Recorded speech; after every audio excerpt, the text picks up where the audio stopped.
અમરેલી જિલ્લાના દરિયાકાંઠા પંથકમાં તસ્કરો ત્રાટક્યા. જાફરાબાદ નર્મદા સિમેન્ટ કંપનીની કોલોનીમાં ત્રાટક્યા તસ્કરો. 2 રહેણાંક મકાનમાં તસ્કરોએ કરી ચોરી. નર્મદા સિમેન્ટ કંપનીના હેડ અને પરચેઝ હેડના રહેણાંકી મકાનમાં થઈ ચોરી. નર્મદા સિમેન્ટ કંપનીના વિકાસ વર્મા, લલિત ગુપ્તાના બંધ મકાનોમાં થઈ ચોરી. તિજોરી તોડી સોના ચાંદીના દાગીના, વિદેશી ચલણી નોટો સહિત 7 લાખની ઘરફોડ ચોરી.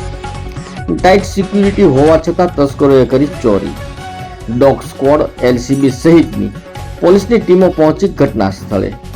7.25 લાખની ચોરી કરનાર તસ્કરોની પોલીસે શોધખોળ શરૂ કરી.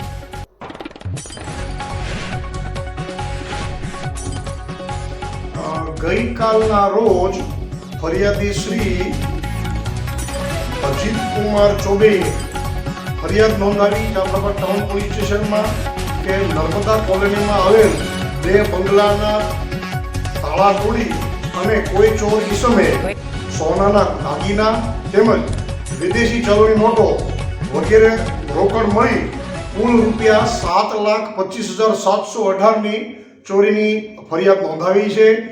આ કામના ભોગ બનનાર છે લલિત ગુપ્તા અને વિકાસ વર્મા કે જેઓ ગત 9 તારીખથી લગ્ન પ્રસંગ સબબ બહારગામ ગયેલ હોય, અમને તેના મકાનમાં ચોરી થયેલ હોય. આ બાબતે પીઆઈ જાફરાબાદ તેમજ એલસીબીનો સ્ટાફે સાથે રહી અને ટેકનિકલ સર્વેલન્સ તેમજ હ્યુમન ઇન્ટેલિજન્સની તપાસની અલગ અલગ ટીમો બનાવી તપાસ હાથ ધરી છે અને ગુનો ડિટેક્ટ કરવાના પ્રયત્ન હાલ શરૂ છે.